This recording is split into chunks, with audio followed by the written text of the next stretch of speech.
Cricket एक ऐसा खेल जो भारतीयों के दिलो जान में बसा हुआ है।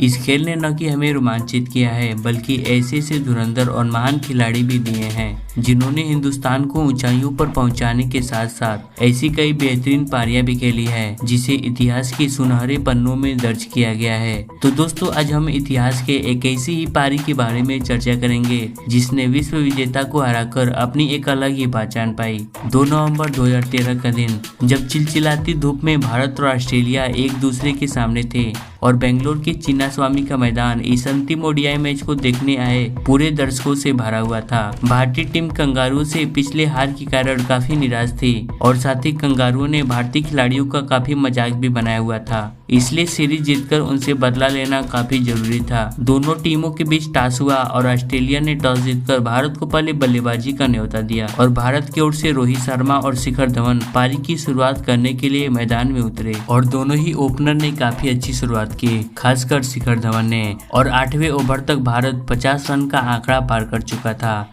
एक और रोहित के 34 गेंदों में सिर्फ 19 रन थे तो दूसरी तरफ धवन 19 गेंदों में 29 रन बना चुके थे।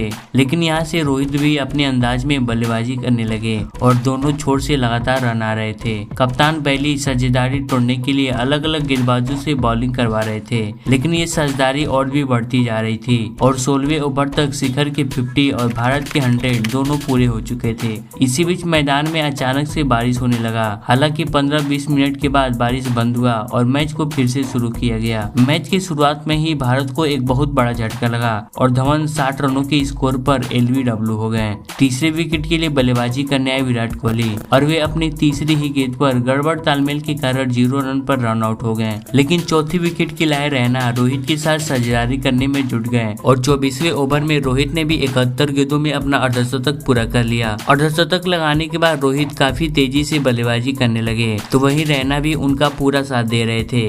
लेकिन पारी में फिर ट्विस्ट आया और 56 रनों की साझेदारी के बाद रैना भी 30वें ओवर में एलबीडब्ल्यू हो गए। इसके बाद युवराज भी कुछ ज्यादा नहीं कर पाए और फॉकनर ने 12 रन पर उन्हें चलता किया। हालांकि तब तक भारत 200 का आंकड़ा पार कर चुका था, लेकिन यहाँ से शेष 14 ओवर ही बचे हुए थे और बड़े टोटल के लिए रन रेट बढ़ाने की काफी जरूरत थी। और फाइनली 38वें ओवर में रोहित ने अपना शतक भी पूरा कर लिया, जिससे भारतीय दर्शकों में खुशी का कोई ठिकाना ही नहीं था। यहाँ से धोनी और रोहित दोनों बल्लेबाजों ने और तेजी से रन बनाने लगे और रन रेट 6.5 के पार पहुंच गया था। यही नहीं, 45वें ओवर में रोहित ने अपना 150 रनों का आंकड़ा भी पार कर लिया और 46वें ओवर तक भारत के 305 रन हो चुके थे। दूसरी ओर धोनी भी कहां कम थे, उन्होंने भी अपना अर्धशतक पूरा कर लिया। लेकिन असल खुशी तो 50वें ओवर में मिली जब रोहित ने छक्का लगाकर अपना डबल सेंचुरी पूरा किया और वो भी मात्र 156 गेंदों में। दोस्तों आपको बता दो कि रोहित के पहले 100 रन जहां 114 गेंदों में आए थे, वहीं आखिरी के 100 रन सिर्फ 42 गेंदों में ही पूरे हो गए और इस पारी में रोहित ने 12 चौके के साथ पूरे 16 छक्के भी लगाए थे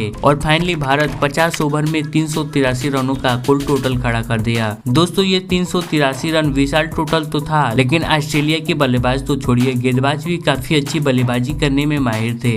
इसलिए भारत को एक मजबूत रणनीति बनाने की जरूरत थी। ऑस्ट्रेलिया की ओर से एरन फिंच और फिलिप ह्यूज दोनों बल्लेबाज 384 रनों का पीछा करने मैदान में उतरे और दूसरे ही ओवर में समी ने फिंच को एलबीडब्ल्यू कर दिया और भारत को बड़ी सफलता मिली। तीसरे विकेट के लिए ब्रॉड हेडिन बल्लेबाजी करने आए और दोनों बल्लेबाजों के बीच अच्छी साझेदारी पनप रही थी। लेकिन 12वें ओवर में ह्यूज भी अश्विन की गेंद पर कैच आउट हो गए। यही नहीं, 15वें ओवर में बैली और हेडिन के बीच रोहित और कोहली वाली मिस्टेक देखने को मिली और बैली 4 रन बनाकर रन आउट हो गए। अभी ऑस्ट्रेलिया उन 3 विकेट से उभर भी नहीं पाया था कि 17वें ओवर में सेट बल्लेबाज हेडिन भी बोल्ड आउट हो गए। ये पल ऑस्ट्रेलिया के लिए काफी चिंता का विषय था क्योंकि 74 रन पर 4 बल्लेबाज पवेलियन लौट चुके थे। अब क्रीज पर 2 नए बल्लेबाज ग्लेन मैक्सवेल और एडम बॉक्स थे। मैक्सवेल ने अपनी पहली ही गेंद से छक्के लगाना शुरू कर दिया। उनके सामने जो भी गेंदबाज आता, मैक्सवेल केवल चौके और छक्कों में डील कर रहे थे और उन्होंने मात्र 18 गेंदों में अपना अर्धशतक पूरा कर लिया। लेकिन 22वें ओवर में उनका साथ दे रहे एडम बॉक्स, जिनको मोहम्मद शमी ने बोल्ड आउट कर दिया और अगले ओवर में मैक्सवेल भी छक्का लगाने के चक्कर में 60 रन बनाकर कैच कैच आउट हो गए। अब क्रीज पर फिर दो नए बल्लेबाज शेन वाटसन और जेम्स फॉकनर थे।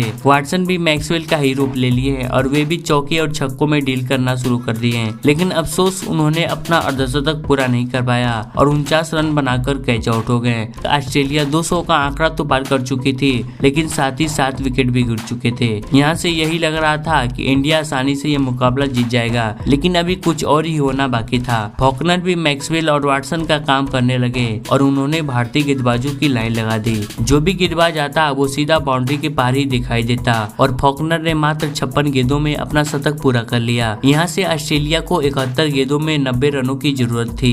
फॉकनर जिस फॉर्म में लग रहे थे उनके लिए बिल्कुल मुश्किल नहीं था, इसलिए भारत को विकेट गिराने की काफी जरूरत थी और भगवान के दुआ से हुआ भी ऐसा।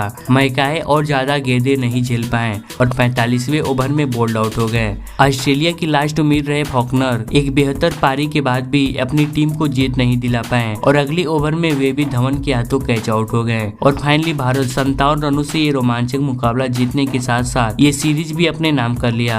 यदि बात करें रोहित के हिटमैन की, तो दोस्तों ये नाम इसी मैच में कमेंट्री कर रहे रवि शास्त्री ने दिया था, क्योंकि रोहित इस मैच में 209 रनों की हिट पारी जो खेले थे और धीरे धीरे आईपीएल के मुकाबलों में बेहतर प्रदर्शन के कारण इनका ये नाम और भी फेमस हो गया। दोस्तों उम्मीद करता हूँ कि वीडियो आपको पसंद आया होगा, तो हम फिर मिलते हैं ऐसे ही किसी नए वीडियो में। अभी के लिए goodbye, take care, bye bye.